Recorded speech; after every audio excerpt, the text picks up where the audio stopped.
It's interesting you brought in Christianity there, and of course you talk about this in your book 2084.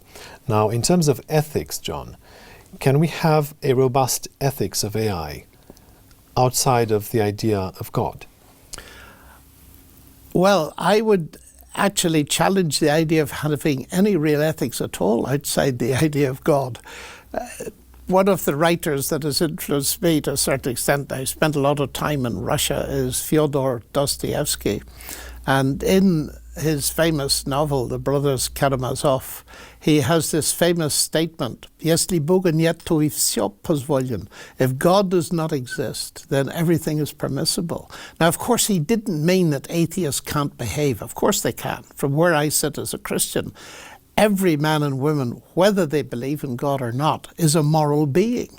And therefore they have a moral base, which is ultimately, whether they believe in God or not, attached to God. What Dostoevsky meant was, there's no rational base for morality if you don't believe in God.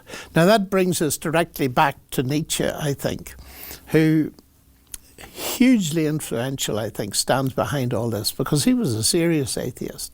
And he saw that if people rejected God, then the morality, to say that they are keeping a Christian morality just doesn't make sense.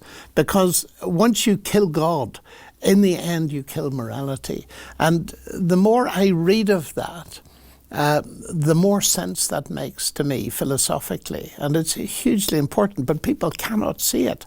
And they keep on saying, well, of course I can be good without God and all this kind of thing. And in a sense they can, but that's only because as creatures of the living God, they have an inbuilt moral compass.